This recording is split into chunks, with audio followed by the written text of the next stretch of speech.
The calm before the storm, a serene village nestled within rolling green hills, where nothing ever seemed to happen. But for a certain warrior, this tranquil life was a cage. The once revered protector of the realm sat by the river bank, his eyes fixed on the flowing water, burdened by memories too heavy to bear. He wasn't like the other villagers. He had seen too much, fought too hard, and lost more than anyone should. Could peace ever truly heal a heart that had been through war? Years ago, he was a legend, a man whose name alone could send fear rippling through enemy ranks. But now, he longed for anonymity. The bustling life of the hero was behind him, or so he thought.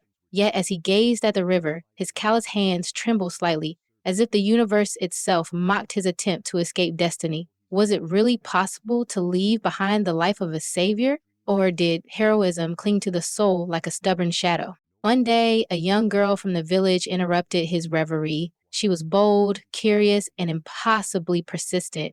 "Teach me to fight," she demanded, her eyes blazing with determination. He refused, of course. How could he, a man desperate to leave his violent past behind, guide someone else toward it? But she returned every day with tales of mysterious beasts that had begun appearing near the village. Was fate calling him back into the fray?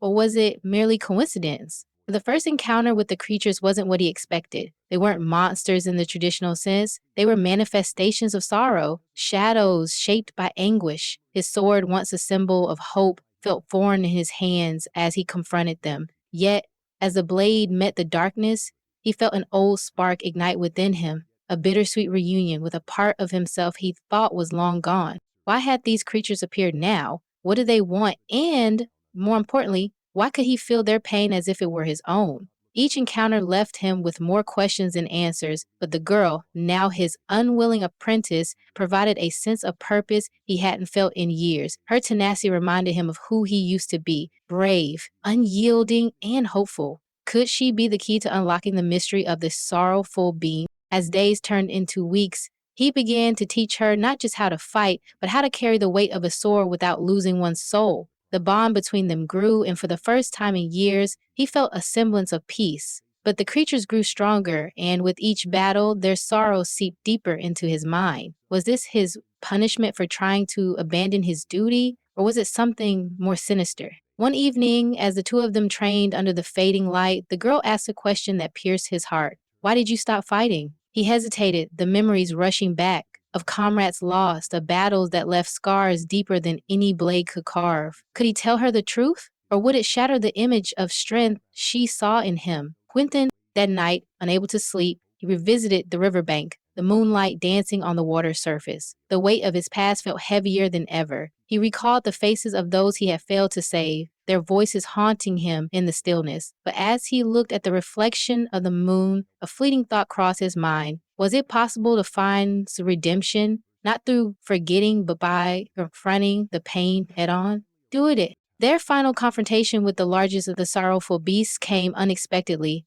The village, their haven, was under attack, and for the first time he felt true fear, not for himself, but for her. The battle was fierce, each strike echoing with the weight of unresolved pain. As he faced the towering shadow, he realized the truth. These creatures were fragments of his own grief, given form by his refusal to move on. In a desperate move, he poured all his strength into one final blow, shattering the beast into 1,000 pieces of light. But as the dust settled, he collapsed, the weight of his journey finally taking its toll. The girl knelt beside him, her eyes filled with tears. "Don't leave," she whispered, her voice trembling. He smiled weakly, the burden on his soul finally lifting.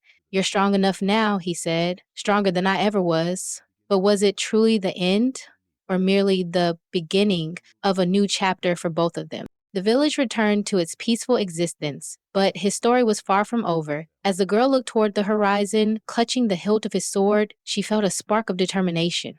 Could she carry on his legacy and uncover the mysteries he left behind? The answer was uncertain, but one thing was clear: her journey was just beginning.